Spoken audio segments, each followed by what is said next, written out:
The following message is called Rebukes for Sin by the Flames of Hell, written by Thomas Doolittle in the year 1667. This is section 20.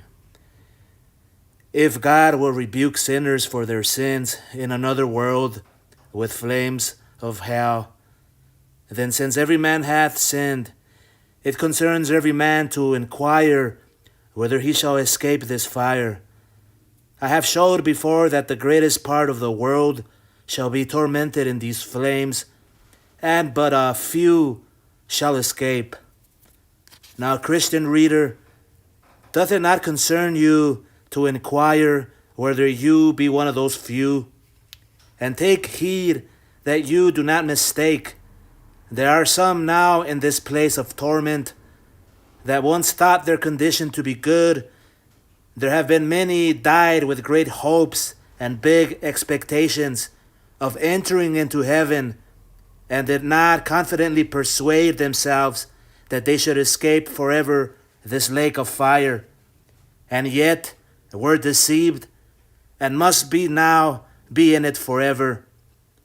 The devil is as busy about you, and your heart is as deceitful as theirs was. And therefore, take heed you do not make the same mistakes your way to heaven. You may be not only formal, but a forward professor, and pray often, and hear much, and yet be burned at last in hellfire. Matthew chapter 7, verse 21 to 23. Luke chapter 13, verse 24 to 27. If you ask, how shall I know that I shall escape these flames of hell? I answer, number 1, if you follow the directions before laid down, in other words, before you die, you shall then escape these torments.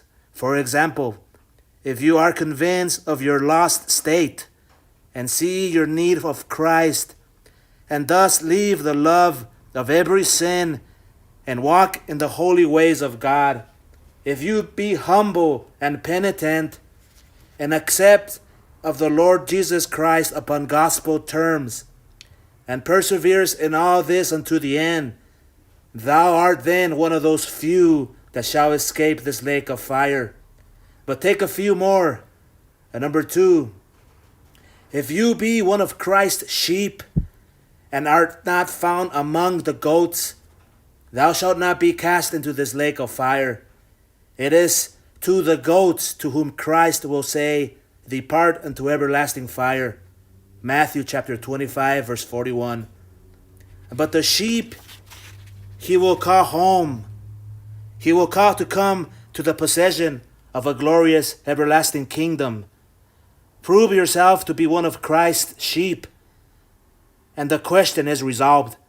And you are one of Christ's sheep, if you have those properties in which the godly are resembled unto sheep. Number 1, sheep are fruitful, profitable creatures. They are profitable while they live by yielding their fleece for clothing, and when they are killed, their flesh is profitable and good for food. Christ's people are a fruitful people, some more, some less, none altogether barren. At least they are sensible of their unfruitfulness, and do not grieve for it, and that is to be fruitful. But the unprofitable, like dry sticks, are to be cast into this fire. Number 2, sheep are sociable creatures, will be together. Sheep love to be with sheep, but not with wolves. Christ's sheep make it their choice to converse with those that fear God, and love their company, for their grace's sake, and for God's sake, whose image is enstamped upon them. They love to flock with them now, with whom they would stand at the day of judgment, and with whom they would live in another world. I know an hypocrite might love and delight in the company of God's people now, and yet shall be separate from them hereafter. But a child of God doth not only love to be with them, but he makes it his great care and main business in the world to be one of them, which an hypocrite doth not. Number 3, sheep are afraid not only of dogs and wolves, but many times of the sounding of their own feet. So Christ's sheep are not afraid only of the temptations of devils and persecutions of wicked men, but of their own affections, which are the feet of the soul, whereby it goeth after any object. They are afraid lest they should love, desire, delight into the world too much, in God too little. Number 4, sheep are clean creatures. They love clean pastures, and will not, as swine, wallow in the mire. Christ's sheep are a people of clean conversations and of clean hearts, and make it their business to purify their hearts more and more. Number 5, Christ's sheep hear his voice. They obey his commands at all times, or are grieved if they do not. John chapter 10, verse 27. Number 6, Christ's sheep follow him. They tread in his steps. They follow his example. They learn of him. They endeavor to do as he did in all things, wherein he is held forth as our example. Number 7, Christ's sheep have Christ's mark upon them, whereby he knows them, and that is his holiness. Christ hath set his mark upon his sheep, and his mark is his own likeness. By these things thou mayest know whether thou be one of the Christ's sheep, and by that whether you shall escape the damnation of hell. Number 3, if you make it your business to put out the fire of sin and lust that is in your heart more and more every day, you shall not burn in this fire of hell. If by faith in the blood of Christ and by tears of sorrow for sin, the fire of sin be quenched, or if it lies smothering in your heart, yet you are throwing water thereon every day, God will not cast you out into these tormenting flames. Number 4, if when you hast any hopes of escaping hell, you can grieve the more for sin, and though it's the more abhor it, it is a sign you shall escape the torments of hell.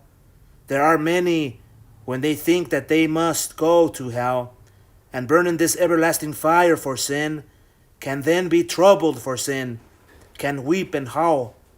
But this is fear of hell that brings these tears from their eyes. But the more hopes a godly man hath of escaping this fire, the more kindly he doth mourn for his sin, that he should sin against that God that hath delivered him from the lake of brimstone, which his sins deserved, and this makes him to be careful to avoid all sin. Hosea chapter 3, verse 5. If thou hast a fire of love kindled, burning in your heart to God and Christ, you shall not be burned in these flames. Yea, if there be but some sparks of love in you to God, and thou art always blowing them up, that they may break forth into a flame. If thou hast such a fire of love kindled in your heart to God and Christ, which all the waters of affliction, persecution cannot extinguish, God will preserve thee from these flames, which will be the next sign. Number 6, if thou canst be willing to endure fiery trials and any tribulations for the sake of Christ, he will secure you from burning in this fire. Those that from a right principle and for right ends can suffer for God when he calls them to it, shall never suffer the burnings of hell. But those that will not, cannot suffer for Christ here, shall suffer for sin hereafter. Number 7, if thou valuest Jesus Christ above all, and he be highest in your estimations above all things in this world, for can a man persuade himself that he is delivered from hell, and not value Christ that came down from heaven to snatch him as a firebrand out of the fire. Christ is not only nearest in his affection of love, but highest in the valuation and estimation of his practical, sanctified judgment, that he counts all things but loss in comparison of the excellency of Christ. If indeed thou art resolved to forsake thy sin, to cleave to Christ, to own him, acknowledge him before the worst of men in the worst of times, and to love him and receive him by faith, and give up yourself unto him, when others are damned, thou shalt be saved. When others are cast into a lake which burns with fire and brimstone, thou shalt be received into a place of bliss and rest and joy. Father of mercies, who on high dost dwell, by Christ's blood save me from the lowest of hell. Thomas Doolittle, 1667.